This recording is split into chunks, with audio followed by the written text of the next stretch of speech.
ready? We're gonna let the beast out. Caged up, held down for far too long. You ready? Be ready. Breathe in, smell the victory. Breathe out, let go of all the doubt you feel. Believe, reject defeat. Don't ever be afraid to be a legend. When it's on the line, seize the moment when the moment's right. Come on, you're in this fight. Don't ever be afraid to be a legend. Stand the test of time. Seize the moment when the moment's right. Come on, believe you're in this fight. Don't ever be afraid to be a legend. Hold up, are you listening? Focus in, we're looking to make history. Let's go, we know. What's up, guys? LG here. It's Tuesday night, and you guys know what time it is, right? It's time for the pregame blitz. Yeah, I know the Super Bowl's over, and officially, I guess that means that football season is over. But this is South Georgia, where football never sleeps. So I'm your host tonight on the pregame blitz. You guys know me as LG. You can call me Larry. You can call me whatever you want, as long as you call me for dinner. You know what, guys? I truly missed you guys last week. I was just telling my wife a while ago that about this time last week, as the show was starting, I was rolling into Miami. Yes, I had a business trip down to Miami and decided to drive. Worst mistake ever. Worst mistake ever. Let me go ahead and invite one of our super fans onto the screen. George Braddock. How are you, George? Great. Laughing at you driving to Miami. George, have you ever made that drive? No. We went on a cruise back in 2007-ish. Yeah. And we drove down near, and it was pain. I drove to Naples a few summers ago, and it just seemed to never get there. Oh my gosh, man. You know, Ellen told me, she says, why don't you fly? Your company will let you fly. I said, yeah, they have no problem with it. I actually talked to my manager like a day before, and he said, so what time is your flight? I said, well, I'm not flying. And my reasoning, George, was, you know, I'm not a COVID conspiracy nut, but I respect the disease, right? Okay.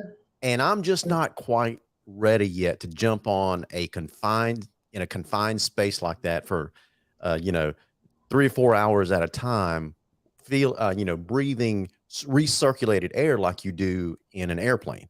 So I just didn't feel comfortable doing that. So that's why I decided to drive. But normally I would fly.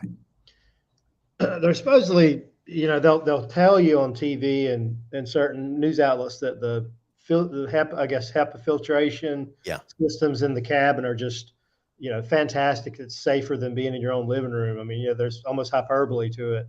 But no, I mean, look, that's a beautiful thing about our country. Drive if you want. I remember back in 2001, right after the Twin Towers thing happened, I was in Newark, New Jersey. I flew in there 2 days before, and my business partner, you and I worked together at the time, had to go up 2 weeks later. He was scared to fly. Yeah. So he drove to New Jersey, to Parsippany, New Jersey. Oh my God. For the training and back. Now, that's a long trip.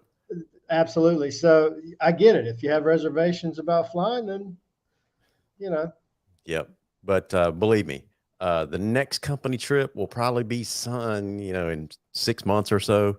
If it's anywhere outside of 4 or 5 hours, I'm flying next time. I think that's the threshold. I've heard a lot of people who travel very frequently is about 5 hours, that it really becomes a plane ride by then. Yeah, absolutely. So, my traveling woes aside, had a pretty good meeting down there. Got a lot done, man. But you know what? I'm glad to be back into my regular routine, talking to you guys on Tuesday night about this football game that we love so much, man. So what do you think about? Let's get into it. Let's do it. It's the preseason after all. Hey, that's a great perspective, man. We're just now officially preparing for next season, right? Yeah, that's what everybody's doing. That's right. Hey, before we get there, let me go ahead and thank our sponsors. I'm going to bring these guys up on the screen. So, guys, we have some fantastic sponsors. We really do. And if you guys notice, I'm going to put myself up here real fast. Check this. Well, not that one. But let me take all this stuff off the screen. Check this stuff out. In my background here, you guys see a ton of different flavors when it comes to Pepsi. So I want to thank our friends at the local Pepsi bottling company or the distribution company and for providing us with all kinds of Pepsi product and all kinds of flavors. So including this one. This is one of my favorites right here. You guys see this? Mountain Dew Spark. And I got to tell you, it lives up to its name. It does truly give you a spark. George, I don't know if you've ever tried that flavor, but man, it will give you a little jolt. First thing in the morning, it hits the spot. Many mornings I'll do that instead of a traditional coffee, especially if I've got to go really early. Like in the morning, I'll leave about 5:30. Yeah. And I'm just not getting up brewing coffee that early. So something like that would be ideal. Yeah, absolutely. Absolutely, man. So I want to thank those guys. They also provide things like a Rockstar, Mountain Dew Energy. Obviously, they produce Mountain Dew and Pepsi as well. We also want to thank some other sponsors that we have. A Shade of Perfection, Tim Neesmith. He makes custom shades and blinds all throughout South Georgia, Middle Georgia, North Florida. You have money, he will travel. That's his unofficial motto that I think I just assigned to him. So Tim, if you adopt that slogan, I want credit for it. Have money, will travel. We also want to thank the Migraine and Spine Clinic of Valdosta. Josh Batson and Justin Haskin do a fantastic job of diagnosing and treating, which is probably the most important part of that sentence there. Treats a variety of migraine treatments and back pain as well. They also are certified to do nerve conduction studies. We also want to thank White Oak Investment. I'm going to be meeting with, I met a couple of weeks ago with my financial planner, Kyle Conger at White Oak Investment. We got a great plan for 2022. We're going to up the ante a little bit, go all in. Because George, I got to admit to something, man. I'll be 52 this August. And I don't know why, but I'm thinking more and more about retirement. Well, you're in the short rows, man. I got in the short rows. Got about 11 years left. Yeah. So anyway, so if you need retirement, and it's never too early to start retirement planning. I'm working with my kids now. My son is 23, and my daughter is 20, and we've got them both set up with Roth IRA accounts and private investment accounts. And so, listen, if they can start this now in their early 20s, which, guys, if you got kids, start them early. Start them early. Because look at the inflation numbers. Prices aren't coming down anytime soon. And by the time they retire, we can only imagine what the cost of living is going to be in this country. So start early. Speaking of my son, he's doing a fantastic job at Verizon Wireless on Perimeter Road. He wants you to know if you need iPhones, Androids, accessories, give him a shout at 229-244-5855. And of course, G Nation Media, if you would like to sponsor this show. So those are our sponsors. George, you and I have been talking offline about some of the coaching changes. And it kind of started, and at the end of the season, it kind of started slowly. Right? Kind of started slowly, some of the coaching changes, but it's kind of really started picking up steam now. And last week, we kind of got shocked into our sense of reality with Robbie Pruitt, longtime head coach at Coffee County, calling it quits, retiring in the state of Georgia, going back to his roots in Florida. And he's going to be taking over a program down there, and he's going to be retiring shortly after that to be double dipping to use his words, not mine, use his words. So that's basically why he's made that decision. But that opens up another position there in Coffee County. So that's going to be interesting as well. So I do believe with Robbie, I think he's going back home, not even just to Florida, but home, where I think he lacks 1 year of retirement to catch that, or 1 year of service to catch that retirement in Florida, like you alluded to.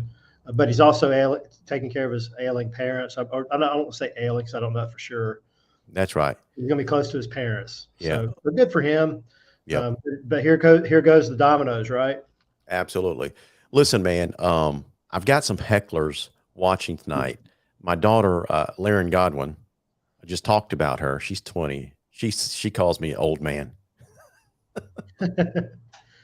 And mom, my wife Ellen, she hears me talking and bragging about her son, so she has to chime in. Yay, Matthew!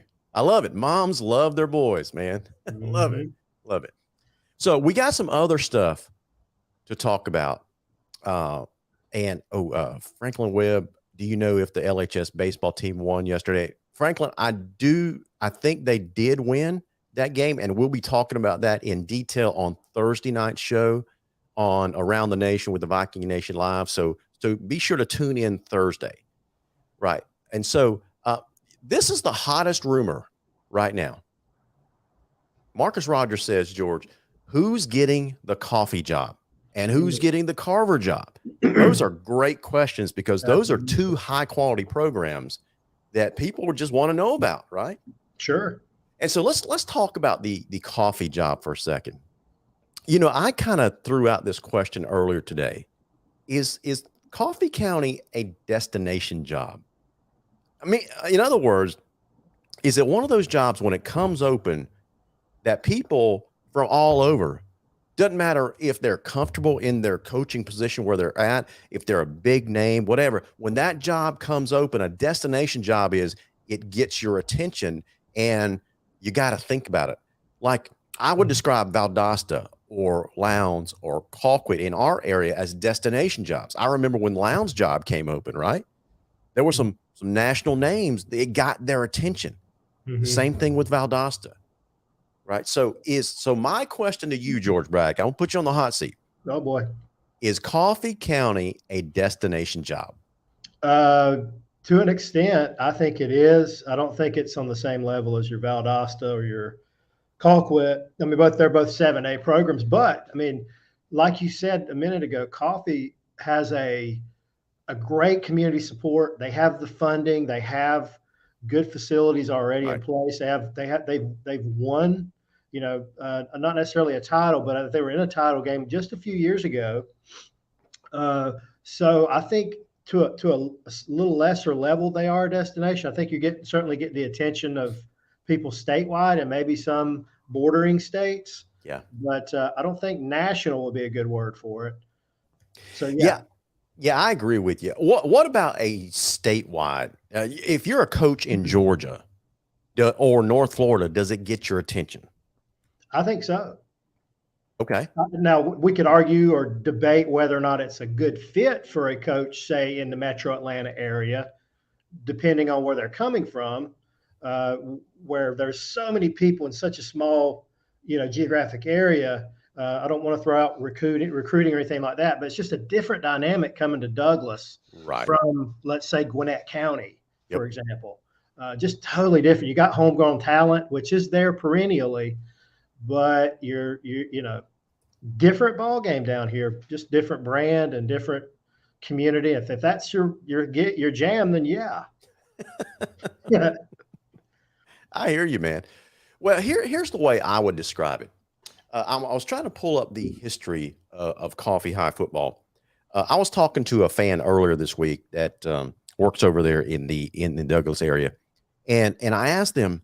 I said we were talking about Robbie Pruitt, and I asked this question: before Robbie Pruitt got there, was Coffee County football a big deal? And the answer was not really. Huh. They had some really good teams over the years, off and on. Sometimes they were good, sometimes they were not. But listen, honestly, Coffee County was basically known as a team that every once in a while, when they got it into a good cycle, they would do okay in the region. But you got to keep in mind, back in those days, before Robbie Pruitt came along, they were stuck in the same region with Valdosta, Lowndes, Colquitt. 1 year they were in the same region. I think when we were all put together into a super region that included Northside, Warner Robins, and Warner Robins, and so it was hard for Coffee County to break out. I get it. Now, do you know off the top of your head when he came to Coffee? How long he's been there? I didn't look that up. I know he's been there. A while, but 10 years ish, maybe. I'm actually looking them up now. So if you're a Coffee guy, What's the answer to that? When did Robbie Pruitt get to Coffee County? Because I feel like they might have been relevant prior to him, but at the same time, he might have been there longer than I'm thinking off the top of my head. I know our rivalry with Ware was renewed when he got there, and we kind of like a border war thing with Coffee and Ware. Yeah. But prior to that, I just don't know. I don't remember how far back it. He got there in 2012. So 10 years. Okay. Yeah. So 2012. Let me tell you their history. I guess let me take this back. They were a decent ball club when they had a coach in the 70s through the early 90s named Bonwell Royal.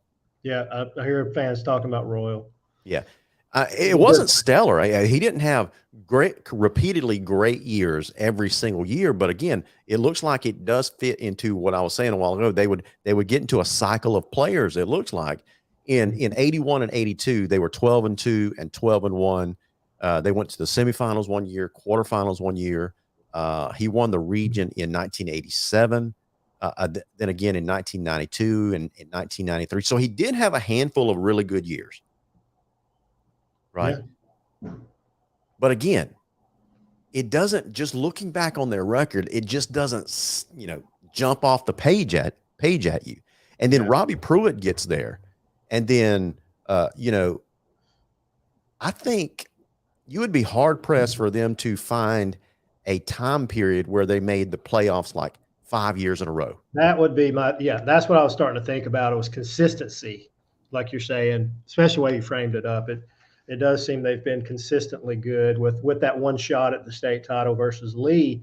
Remember that wasn't that the crazy year where it froze out up in the bins, and then they had to come back and they kind of flipped coins for home field or something like that, and wound up playing over in Leesburg. That's right. So Pruitt was there for 10 years. He gets there in 2012, and for the first 2 years, he goes 5-5. I don't know if the folks from Douglas were ready to run him out of town, but he basically was doing the same thing that Ken Eldridge was doing. Ken Eldridge's last 2 years, he was 4-7, 5-6.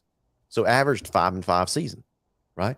So then Robbie Pruitt gets in, implements his system, and when he first got there, he runs the wing tee, like the true wing tee, right? It was a different variation than what a Camden ran or Lowndes ran, but it was still the wing tee.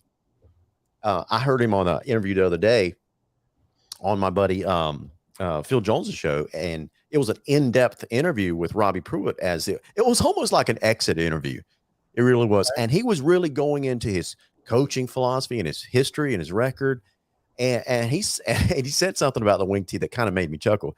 He said, there's a misconception out there that the wing tee, you can't throw out of it. He says, that's not true. You can throw all day out of that thing. But my immediate question, if I could ask him that, was, how come you guys didn't throw very much? Yeah.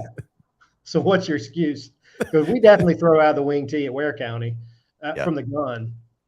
Yeah, y'all run it from the shotgun. Yeah, yours is more like a spread wing tee. That's a good point.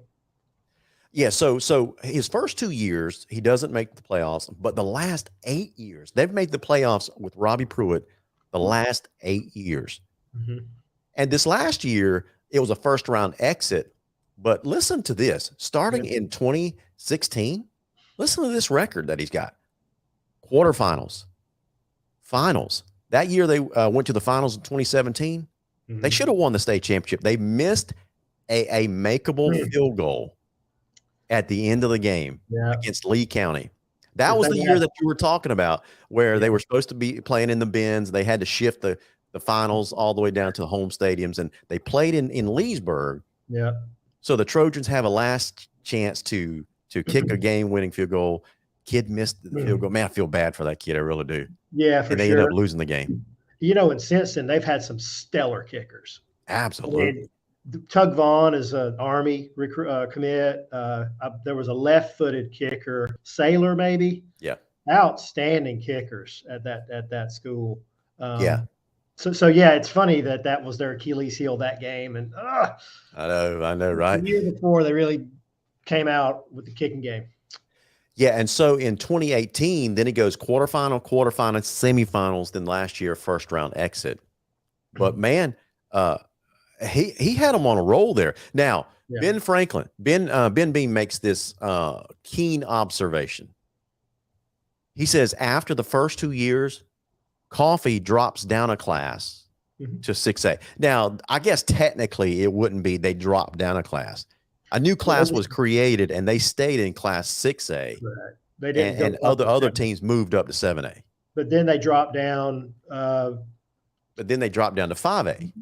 In like 2018 maybe or 2019. Let's the see. last two cycles, this starting cycle and then the prior one, they became I believe it was in 2018 that they came to 5A and we made a region with Ware and so they've had a fluctuation. First couple of years he was in 6A, which was the largest classification at the time. Then in 14, after reclassification, they dropped down to 5A for 2 years. Then they go back up to 6A in 2016. And then the last 2 years, they've been in 5A with you guys. I try to remember, I don't know off the top of my head, when that career academy, because I think that affected their FTE. Sure. And, that's a good point. Because they're a seemingly bigger town. One barometer I use is the Publix scale. So their Publix is coming there. So, it's got a decent size community when you have a Publix coming in. So it's interesting they're in 5A, but I think it's a lot to do with the career academy. Yeah, they're getting a Publix. They've just gotten a Starbucks. Chick-fil-A just made it to Douglas, so it's a growing town. Right. So anyway, so we went down their record or examined their record as a way for me to kind of use as a diving board into this question. I was trying to. I have this issue, George. I cannot give a concise answer. Every answer that I ever give, and Ellen and my kids always make fun of me. It's like, why can't you just answer a question yes or no? Why do you have to make it like a 10-minute lecture or diatribe? You'd be a great politician. That's me, man. Equivocate. I don't have short answers. And so anyway, so we talked about their record as a springboard into my answer to this question. Is Coffee County a destination job? Now that we've examined their record, I don't think it is. I think it's a good job, but I don't think it has turned into a destination job yet. It can with the right pieces in place, but I think Robbie Pruitt is leaving the program much better off than when he got there. I don't think anyone would disagree with that. Yeah. That's reasonable and knows the situation there. He absolutely left that. And it's much closer to being a destination job than it was if it isn't. I might disagree with you on it. It depends on how we frame up the word destination. Right. Certainly it's not a national, like you said, but statewide, I think you could talk to anyone in the state and they would raise an eyebrow at that opportunity. And so, guys, if you are just now joining into the show and you hear me say Coffee County is not a destination job, you need to know how I define, because George brings up a good point. Depends on how you define destination. And remember, the way I served this up was my idea of a destination is a job that has so much allure around it that it does not matter if you're a top tier coach in the state of Georgia or in Alabama or Florida. When this job comes open, it gets your attention. That's what I mean by destination job, right? Yeah. It's kind of like, when it's time for you to pick something to eat, right? A destination restaurant is something that you can recall right offhand. It's like, yeah, I want to go there. Some of these other restaurants, they make a living on having a flashy sign or billboard that when you're hungry, you don't think about it, but you happen to be passing by and it catches your eye and you pull in. Yeah. A destination job to me is something that comes to mind because this is something that you think you want to go someplace you want to go to, no matter where you are at the time. To me, that's a destination job. Yeah. I don't disagree with that. Berrien would not be a destination job. I had to get that in there for tonight's show. You guys know me. let me say too, I don't think Ware County is a destination job. Why do you say that? Because I think they're about on the same footing as Coffee. We're very close geographically. We've had some success. We have perennial good athletes. We have good community support. but I don't think you're going to have resumes flying in from, outside, really the same geographic, radius that you would for a coffee. Right. I'm just being honest. I think I love the Ware County Gators and always will, but you got to be realistic too. And again, like you said, it's not an insult. It's just an appraisal, right? That's right. So, here's my observation about coffee in the era of Robbie Pruitt. I think, let me back up. If you guys have watched me for any length of time, whether it's on other shows or this show or the Viking Nation, that kind of stuff, you've heard me say this before. George, I don't know if you've heard me say this. I think it takes 4 pillars. I call it my 4-pillar strategy to sustained winning at the high school level. I know that's a long title for a book, right? But it's the 4-pillar strategy. And that is, you have to have these things in place. You have to, if you want long-term sustained winning. Let me get your take on this. See if you agree with this. You got to have administration support, whether it's Board of Education down to the principal, the athletic director. Everybody has got to be on board and buying into your program if you're the head coach, right? Everybody has got to be on board. If there's any type of internal conflict between the coach and the athletic director, the coach, the principal, Board of Education member, there's going to be problems. And they become apparent publicly really quickly. Absolutely. So you got to have administrative support, because those guys are the ones that bring you resources, right? Yep. Mm-hmm. Then you've got to have community support. And I'm not talking about just people buying season tickets and going to the games, and that's an important part of it. You got to have butts in the seats on Friday nights, right? Ticket sales fuels a lot of growth and success. And concession sales. Absolutely. But the other part of community support is you need warm bodies to serve as volunteers, whether it's a touchdown club, people that volunteer to sell hot dogs on a Friday night to work the concession stand, community coaches. You got to have people in that community bought into the program enough to give up whatever else they could be doing to help the program. And that should really be a good cross section of the community, Correct. Not just a handful of people. Or not just the powerful and the who's who or whatever. It's got to be a good cross culture, cut of a wide diversity of people and backgrounds and demographic. Yeah, that's right. That's totally happy to see that. Yeah. And so those are the first 2 pillars. The third pillar, this is the obvious one. You got to have great coaching. You can't have mediocre coaching. You can't have a 5-5 program year after year. You can't have let me go back to my Berrien roots. You can't have one region win in 4 years and call it great coaching. You just can't. No. Right? So you got to have great coaching in place. Yeah.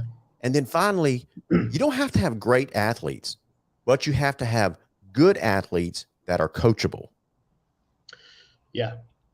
So obviously, if you're a coach, if you're a fan of a community team, you want great athletes and you welcome them. But let's face it, man, this is high school football in South Georgia. Sometimes you're blessed with a cycle of fantastic athletes, like Lowndes was blessed with Greg Reed and Telvin Smith and Gerald Dent and all these guys, Tyler Hunter, these guys. But that cycle doesn't always happen every single year. But what can happen every year is you can have good athletes, the company men, the guys that are part of the program that work hard every single year waiting their turn. You got to have those that are willing to be coached, right? Absolutely. So those are the 4 pillars that I harp on all the time: administration support, community support, coaching, and good athletes that are coachable. What do you think about what's your take on what I just said? Well, I mean, I think it covers every aspect I can think of. If anybody's listening and wants to chime in with a with a thought or a critique, but anything outside of that would fall under that umbrella. Yeah, absolutely. Like in other words, like you said, how the community supports, or how the harmony exists between administration and the head coach, for example. how the younger kids get involved, with the program and how the coaching, those all kind of fall under one of those pillars.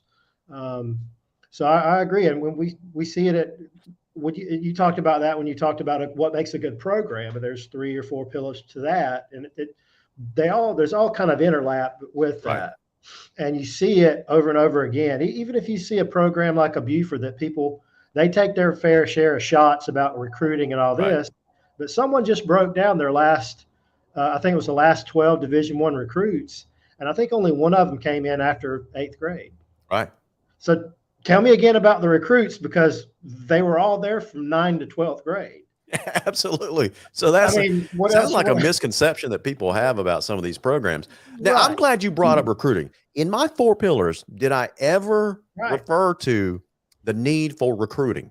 You don't have, if you want to win a state championship year after year, yeah, I guess you can benefit from recruiting, but that wasn't the premise of what I was talking about. I talked about having a high quality team that is winning year after year after year, and that you can sustain, not state championships, but you know what I'm talking about. Programs that are highly respected because they win a lot. Yeah. Right. I don't quite think that Coffee is there yet as a destination job, but I do think that they have those 4 pillars in place now because of Robbie Pruitt. Absolutely. Right? Yeah. Yeah. To recall back to Rob. Yeah. I mean, they are one kick or one series or whatever away from having a title. Now how do you reframe that conversation now? Yeah. When they're less than 5 years removed from a state title in 6A. So I agree. Yeah. Well, Ben Beam, he's from the Warner Robins area. He brings up an interesting point. I did not realize this. I knew that Robbie Pruitt had gone up to become the head coach of Warner Robins back in 2004, and he only stayed one season, I believe. He said Robbie Pruitt took over a Warner Robins team in 2004. Warner Robins missed the playoffs for the first time in 25 years. He left that spring. Coach Way, I think that's Brian Way. I think that's right. Correct me if I'm wrong, Ben, but I think that's Coach Way took over at Warner Robins in 2005, and he won a state championship. And that's an interesting Trivial Pursuit question right there. Yeah. Man, oh, man. Yeah, for sure. And it begs the question, and it's an interesting dynamic with coaches, because you have a coach who may fail miserably somewhere, but yet be totally marketable and do great in another situation. And maybe one of those 4 pillars is in place, at the new destination. It wasn't at the prior. I mean, who knows? It's a recipe, right? You bring up a good point. It's like us in the private sector, right? Sometimes I know sales reps that just don't do well at a particular company because they're not a good fit, whatever, because of the management structure in place or their process, the culture, whatever. But they go to a new company, they find a new lease on life, and now they're setting sales records. So you're exactly right. Sometimes you just need a good fit between employee and employer. And we shouldn't underestimate someone's ability to just make a small tweak. Yep. Robbie Pruitt may I don't know. I've researched the thing. Maybe there was a small tweak he made to his coaching philosophy or how he did things, or that's right. Who he brought in. Yeah. Here's the question of the hour. I think this was asked earlier. I'm going to put you on the spot here. Okay. Here it is right here. We're going to go back to this question. Who's getting the Coffee job? I can make a case for one guy. Who's that? Well, there was a guy who was, I don't know if he was the OC at the time that they played Lee County in the state championship game. Okay. But Mylan Turner, who's currently at Veterans, would be are you putting me on the clock? I'm putting you on the clock. I may have to yield my rest of my time to make your case for Mylan Turner. Is it Mylan or Milan? I don't know him, and I've only saw his name in text, so I can just tell you, Mylan Turner was thought of well at Coffee. I think he took the Veterans job somewhere around 2018. So I think it was the year after they played for the state title. He took the head coaching job at Veterans, and Veterans is a great high school with beautiful facilities. I recommended one time for them to play the state championship games at Freedom Field and the MAC in a split venue. Right. So he's got a lot of community support up there. It's a tough market now with Warner Robins, Northside coming on the up and up, as Ben would know, and Warner Robins being high school being the last two state championships Right. coming to Warner Robins to the Demons. So all that said, he has a history of being with Coffee. He's turned out to be a pretty good head coach with veterans. And he would, I think he knows how to game plan against Ware County, who would be their nemesis. Okay. In an otherwise weak region, frankly, because we have teams like Jenkins and Right. Statesboro, I think, is coming down to 5A, and Bradwell Institute, not necessarily football known, schools. So I think they like him there. They definitely could afford him. I looked up his salary, and it's not out of the question. He also has the responsibility at Veterans to be an AD. Yeah. So it might lighten his plate to come down to Coffee in terms of that part. I don't know him. I don't know if he just enjoys that part of the job or if it's just it came with it. But I could see him coming back to Coffee. He's offensive minded. Recently, Coffee, if you've watched them, and I think you have, they've sort of had an identity crisis on the offensive side of the ball. They're very aggressive, physical. They always have big lines on the offense and defensive side, but they just haven't had the play calling and the schemes to really break out. Ware County owned them last year, 35-3, and in large part, you could see they just couldn't get anything going on offense, and then it just kind of spiraled out of control. So all those things said, I think Mylan Turner would be a good fit, but I'm going to leave you in the last 10 seconds with this comment. I'm hearing something different, though. We're hearing something different. You're throwing that tease out there. Yeah. And so, look, I'm out of time. I can't say. That's a kind of fun addition to the show, don't you think? Yeah. I love it, man. I love it. I like it too.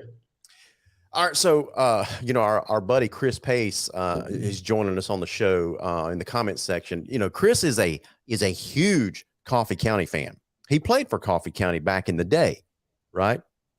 And so it's a good thing that he's joining us on the show and hearing some of these comments. Chris, if you've got an opinion on who you think the next head coach is going to be, George, you kind of threw out that teaser out there. So our buddy, our fellow compatriot, Justin Kyle Haley, the other super fan. Oh, by the way, guys, Cole Moore, our super fan, has not been booted from the show or anything like that. As you guys know, he and his wife, Lauren Moore, just recently had a baby within the last month. And so they're, as you can understand, they're super, super busy with the new baby, learning that baby's sleep schedule, feeding schedule, all that stuff changes when you have a brand new baby. And then all the family members that consistently come over week after week. And now he's got some extra job duties and he's just been overwhelmed. So we're letting new dad have some space. So he should be back on the show next week. So Cole and Lauren, again, congratulations. We miss you guys. Our other super fan, George, Justin Kyle Haley, sent us a little tidbit of information before the show started. He says, you guys, you can share this information as long as you credit me with providing it. So we're going to honor Justin's request and throw this out there. Justin is making the prediction. And guys, his record speaks for itself. Justin's more right than he's wrong. I don't know if this is true, but he's more right than he's wrong. He says the next head coach at Coffee County is none other than Alan Rodemaker. I don't know if that's true. That name's been thrown out many a time in the last couple of months. That name has been thrown out many, many times in the last couple of months. And, some people speculate that Coach Rodemaker is not hireable because of the situation that he went through at Valdosta, going through the lawsuit, that kind of stuff. I think that a couple of those lawsuits are still pending. And that's turned some school systems off, and maybe it has. But I can tell you that there have been some schools that wasn't the issue. Right. That wasn't it. It just basically too much money. Yeah. Was the issue. Beyond the salary talks, it got into a lot of expectations that just simply weren't reasonable for that school. Correct. That's Now, what I've heard too. let's talk about what may be reasonable for Coffee. Coffee is a bigger school.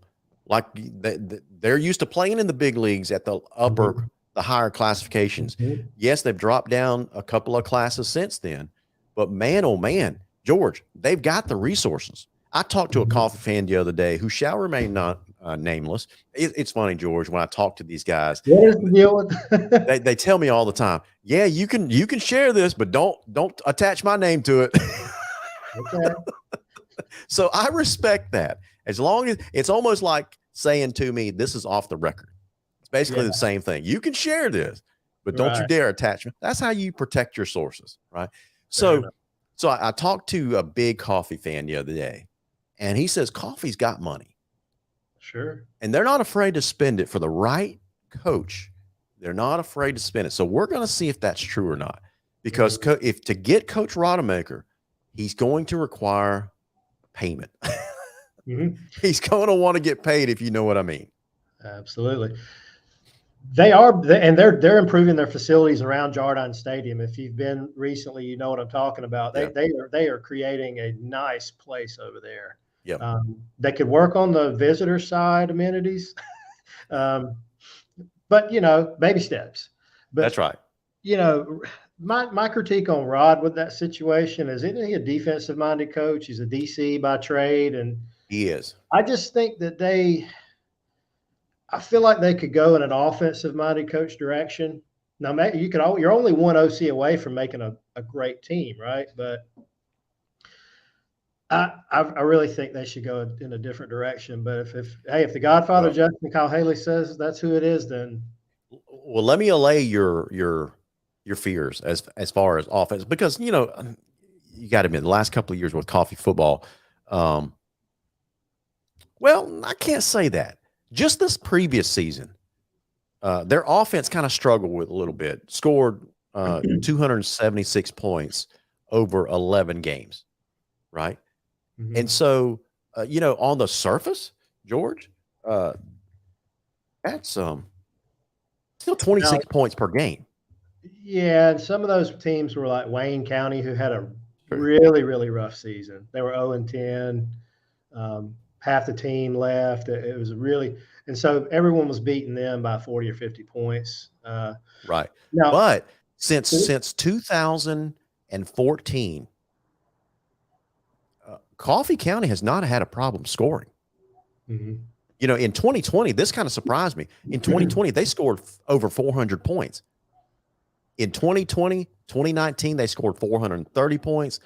In 2017, 429, 2016, 426. When you get into the 400 range, that's a pretty healthy season offensively. In a regular season. What I remember about Coffee is when they get into the playoffs, it's always a 10-7, 17-10. It's always a defensive, just, smash mouth, low scoring.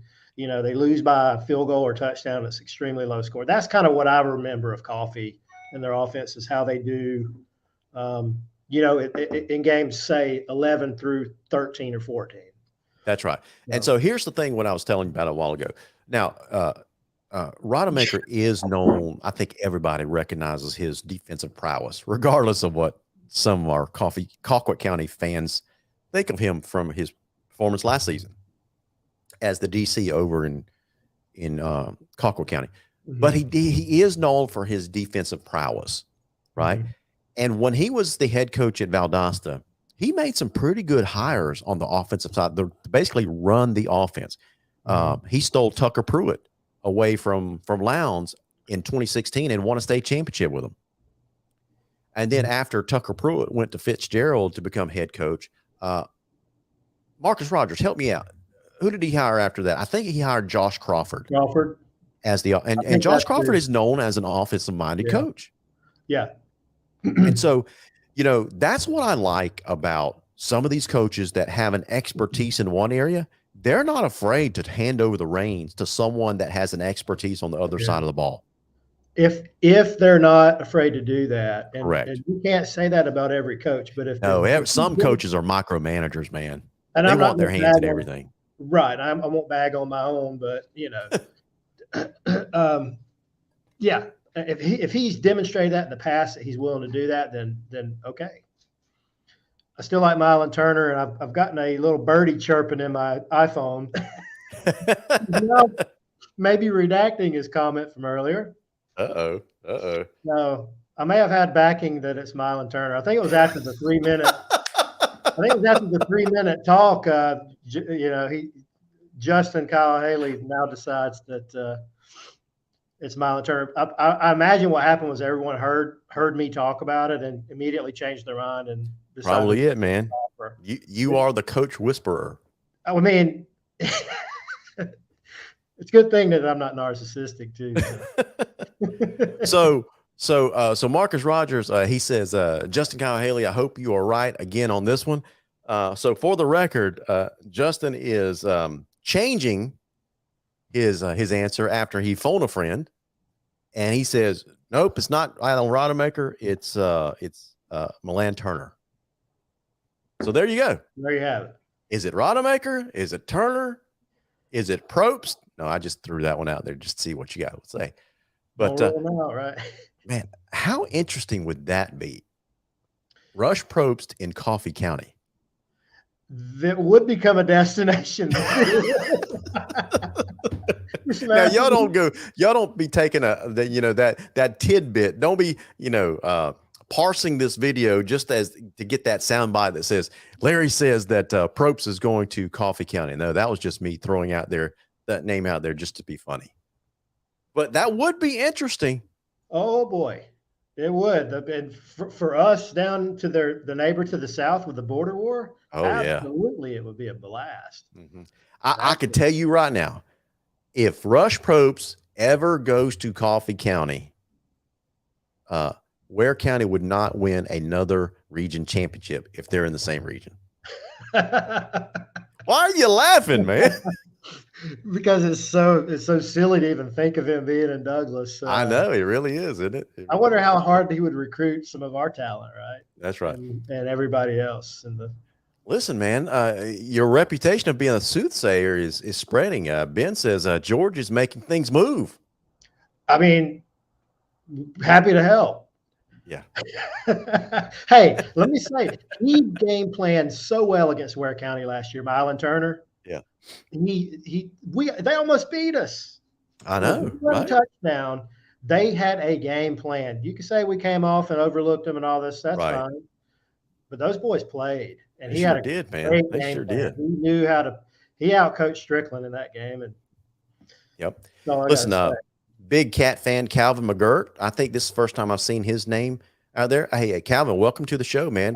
Join us every Tuesday night at 7:00 and spread the word. We love to talk about all these teams. And I know you know me, Calvin, as a Lowndes guy, but on Tuesday nights, I'm a fan of all high school sports, and I think my record shows that. We talk about all these great teams, including Valdosta. So welcome to the show. Calvin says Hunter Spivey replaced Tucker Pruitt, not Josh Crawford immediately.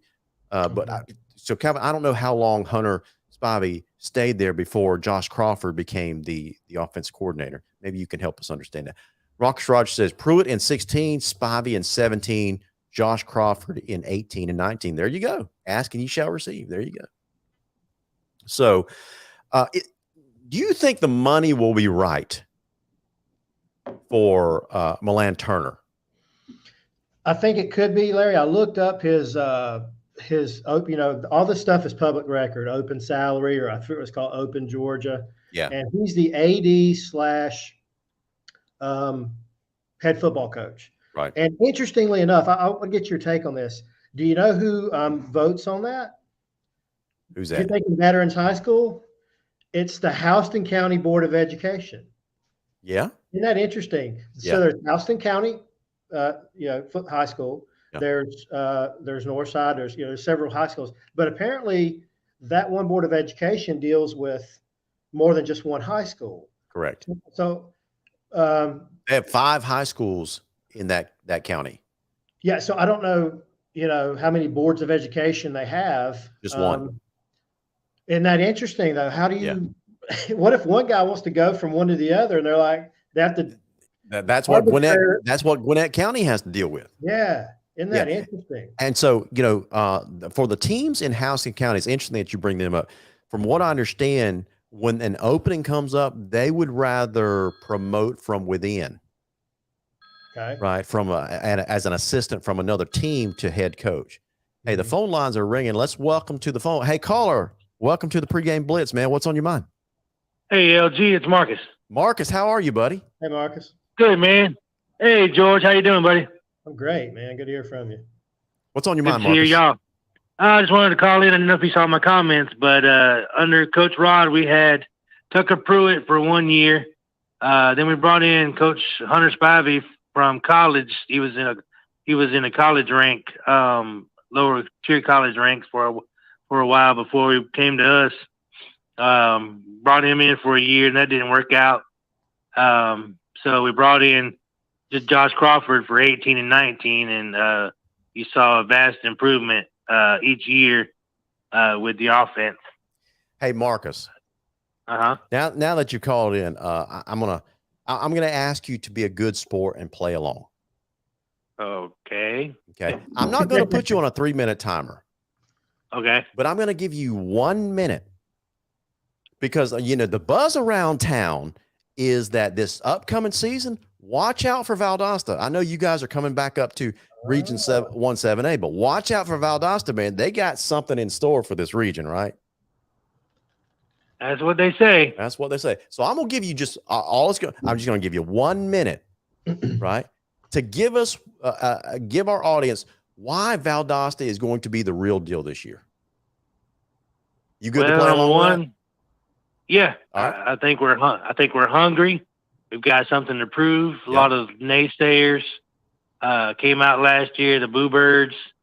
I think people didn't want to give Coach Coach Felton any credit due to off the field issues and whatnot. Yeah. Or being a Chris County coach and coming to the big leagues, if you will. Yeah. They didn't want to give him any credit. So I think we got a lot to prove, Coach Felton and the staff. They want to prove they can get it done. The players are hungry. We missed the playoffs last year. That's right. Unfortunately, we put all that behind us. I think they're hungry. We want to give us a full off season to put everybody in the right position without having to piece everything together. And then hopefully, prayerfully, is my prayer that the fan base will totally buy in and put butts in the seats, if you will, like you said earlier. I think that will benefit tremendously. Man, George, I got to admit, he did a pretty good job of selling that. Yeah, I think so too. I mean, my follow-up question would be what he just said at the end I know, Marcus, you were listening through the beginning of the show. You touched on at the end about the 4 pillars of a destination program, because we already deemed Valdosta a destination program. And I think we agree with that. So a key part of that was the administration and the coaching staff sort of being in harmony, and it sounds like they are. Think what you want about the board office and all those guys. Sounds like they're in harmony. Sounds like the players and the coaching looks okay. The one thing that you touched on right at the end was my question: is what about the community? Yeah.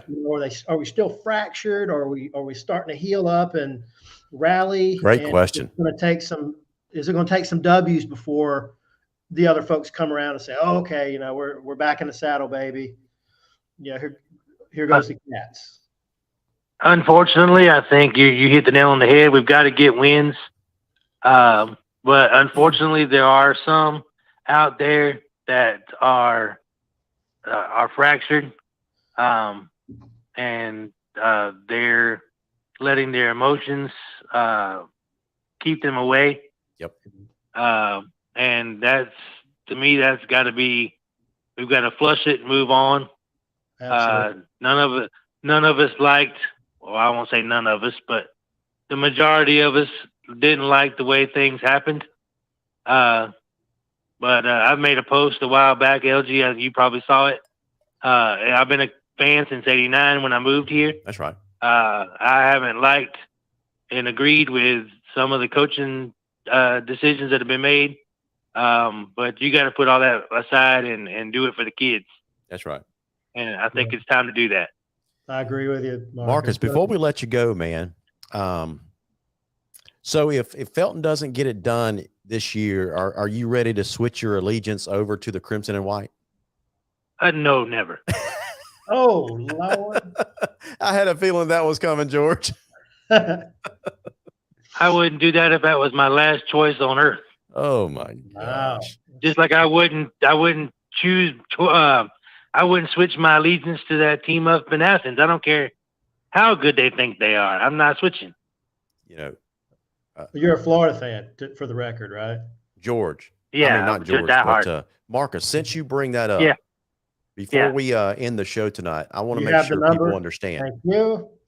It's been 4,779 days, or 157 months and 1 day, or 13 years and 31 days since Florida has won a national championship.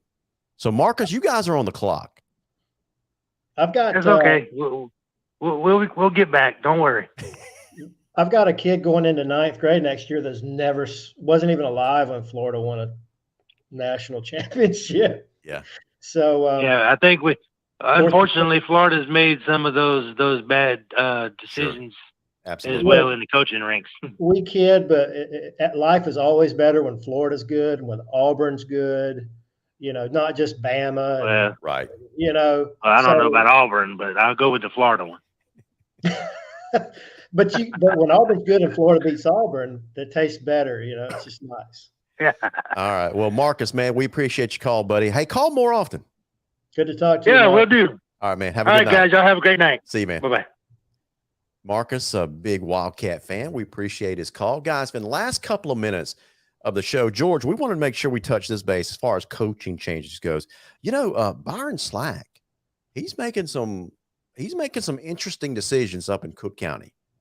He really is. He just announced his new offensive coordinator this week for the Cook County Hornets, and that is a guy named Jackson Dean.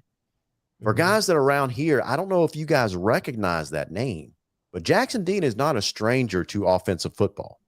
You know, in 2016 and 2015, I think he was the wide receiver coach and the passing game coordinator for the Lions Vikings under Randy McPherson.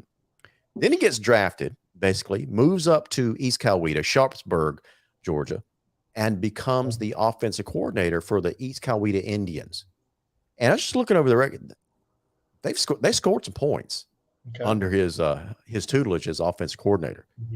So it's interesting because a couple of weeks ago when we were talking about Byron Slack, George, I started speculating who he would bring in as his assistant coaches, mainly his offensive coordinator and defense coordinator. And I kind of speculated out loud, he's probably coaches like to coach with guys they're familiar with.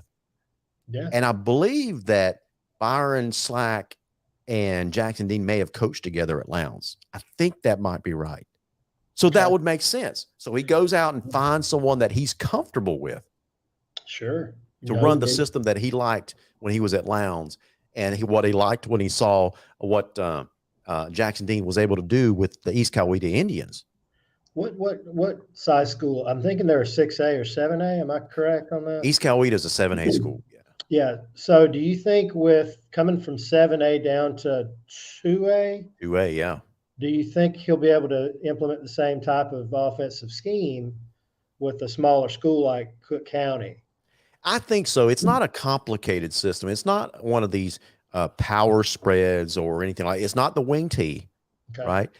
If he runs the same offense that Lowndes ran and that he ran at East Coweta, it's more of an Auburn type of spread. It's a run-based spread. You can throw out of it, but it's predominantly a run-based spread. You know, I was talking to a friend of mine who's been an OC in a 2A program down here in South Georgia at Brantley County.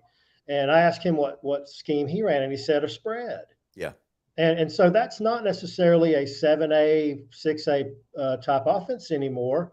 He said, look, basically, I'm just trying to find a mismatch. I'm going to put people in motion. I'm looking for the mismatch. I'm teaching my quarterback to find those mismatches, and I'm going to exploit them. Yep. That's what we're doing.